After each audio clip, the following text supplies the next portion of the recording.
Motepela, corne 007.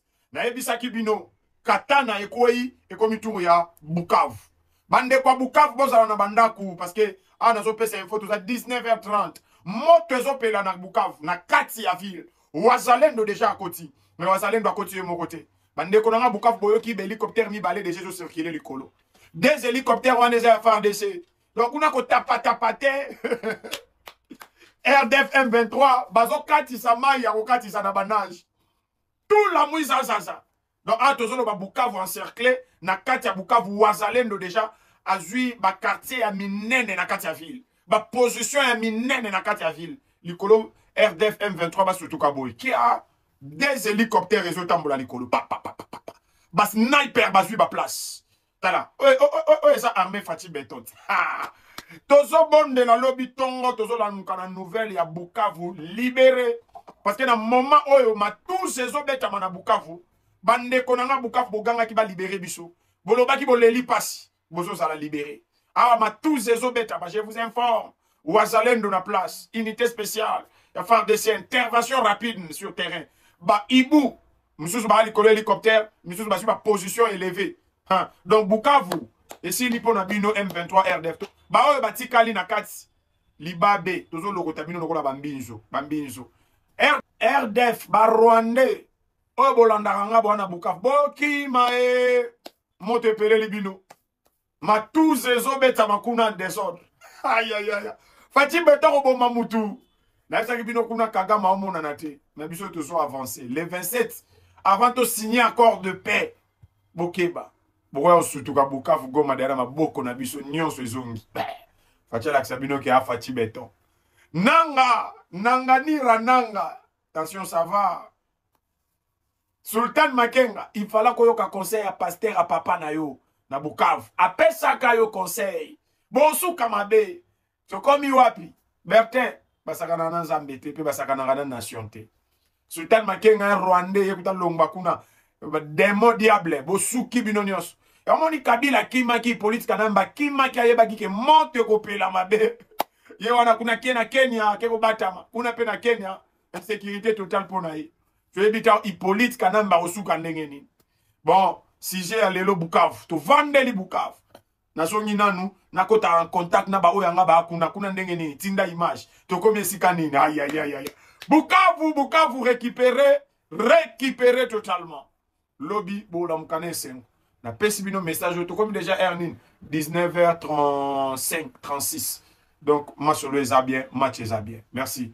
Corne 007. Molobeli mboka. Motepela corne 007. Na ebisaki bino katana ekoi ekomi tour ya Bukavu.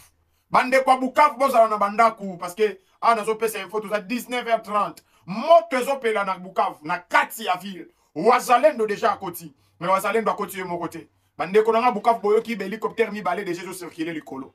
Des hélicoptères on les a FARDC. Donc on a ko tapate RDF M23 bazo kati sa maille ya kati sa nabanage. Tout la mouise ça. Donc atozolo ba Bukavu encerclé na kati ya Bukavu Wazalendo déjà azui ba quartier ya minene na kati ya ville. Ba position ya minene na kati ya ville. Likolo RDF M23 ba surtout kaboy qui a des hélicoptères et tambola likolo. Ba sniper ba zui ba place. Tala. Ça armée Fatih Beton. Tozo bonde na lobby tongo tozo la nukana nouvelle ya Bukavu libéré parce que na moment oyo ma tous ces obeta na Bukavu bande konanga Bukavu boganga ki ba libérer biso. Boloba ki boleli passe bozo ça la libérer. Ma tous ces obeta je vous informe Wazalendo na place unité spéciale ya FARDC intervention rapide sur terrain. Ba Ibu monsieur ba hélicoptère monsieur ba position élevée. Donc Bukavu et si lipo na bino M23 RDF ba oyo batikali na kati libabe tozo lokota bino lokola bambinzo RDF ba Rwandais oyo bolandaka nga bwana Bukavu bokima motepele libino matuze ezobeta makuna désordre aïe Fatih Beton oboma mutu nayebisaki bino kuna Kagame omonana te na biso tozo avancé les 27 avant de signer accord de paix bokeba Boya sutuka Bukavu Goma derrière ma boko na biso nyonso ezongi. Fatia la sabino ke a Fatih Beton. Nanga nira nanga. Attention, ça va. Sultan Makenga, il fallait qu'on ait un conseil à pasteur à papa na yo, na Bukavu. Après ça, qu'il y a conseil. Bonsoir, Kamabe. C'est comme Iwapi. Bertin, basakana na Zambete, puis basakana na nation te. Sultan Makenga, un Rwandais, écoute, l'ongbakuna. Démon diable, bosuki binonios. Yamoni Kabila, Kimaki, politique, kanamba, Kimaki, ayebaki, ke monte kopé la mabe. Yewana, kuna Kenya, keko batama. Kuna pena Kenya, insécurité totale pour naïe.